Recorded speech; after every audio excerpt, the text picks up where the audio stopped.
O Presidente da República faço saber que o Congresso Nacional decreta e eu sanciono a seguinte lei. Capítulo 1. Disposições Gerais. Artigo 1º. Esta lei define os crimes de abuso de autoridade, cometidos por agente público, servidor ou não, que, no exercício de suas funções ou a pretexto de exercê-las, abuse do poder que lhe tenha sido atribuído. Parágrafo 1º. As condutas descritas nesta lei constituem crime de abuso de autoridade quando praticadas pelo agente com a finalidade específica de prejudicar outrem ou beneficiar a si mesmo ou a terceiro, ou, ainda, por mero capricho ou satisfação pessoal. Parágrafo 2º. A divergência na interpretação de lei ou na avaliação de fatos e provas não configura abuso de autoridade. Capítulo 2. Dos sujeitos do crime.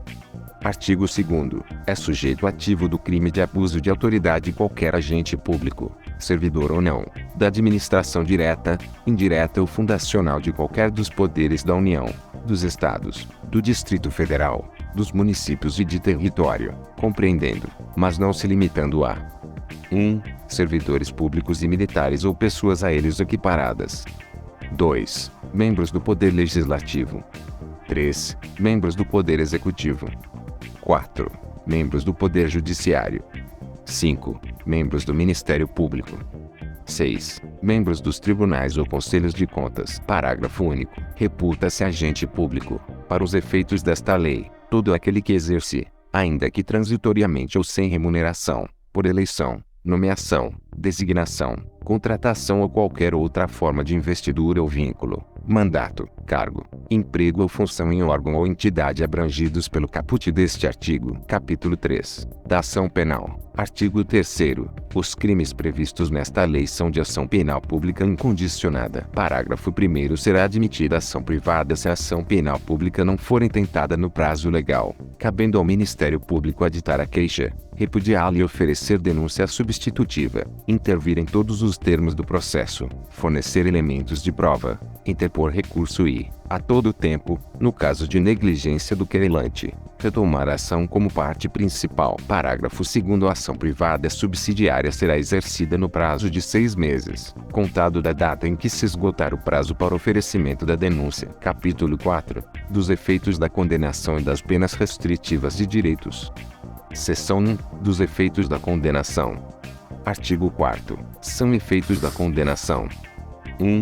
Tornar certa a obrigação de indenizar o dano causado pelo crime, devendo o juiz, a requerimento do ofendido, fixar na sentença o valor mínimo para a reparação dos danos causados pela infração, considerando os prejuízos por ele sofridos. 2. A inabilitação para o exercício de cargo, mandato ou função pública, pelo período de 1 a 5 anos.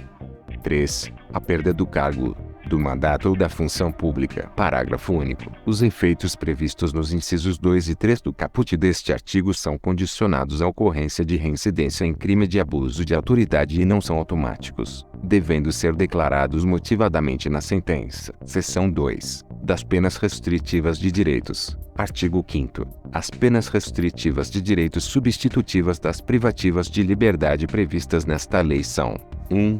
Prestação de serviços à comunidade ou entidades públicas. 2. Suspensão do exercício do cargo, da função ou do mandato, pelo prazo de 1 a 6 meses, com a perda dos vencimentos e das vantagens. 3. Vetado. Parágrafo único. As penas restritivas de direitos podem ser aplicadas autônoma ou cumulativamente. Capítulo 5. Das sanções de natureza civil e administrativa. Artigo 6º. As penas previstas nesta lei serão aplicadas independentemente das sanções de natureza civil ou administrativa cabíveis. Parágrafo único. As notícias de crimes previstos nesta lei que descreverem falta funcional serão informadas à autoridade competente com vistas à apuração. Artigo 7º.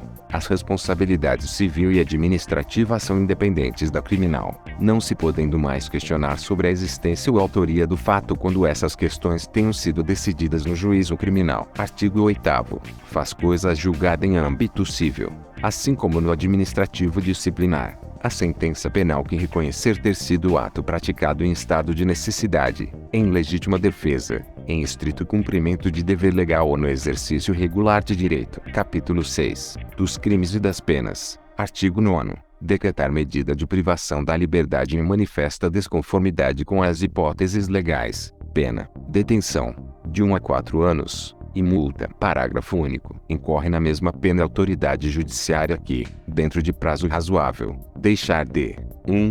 Relaxar a prisão manifestamente ilegal. 2. Substituir a prisão preventiva por medida cautelar diversa ou de conceder liberdade provisória, quando manifestamente cabível. 3. Deferir liminar ou ordem de habeas corpus, quando manifestamente cabível.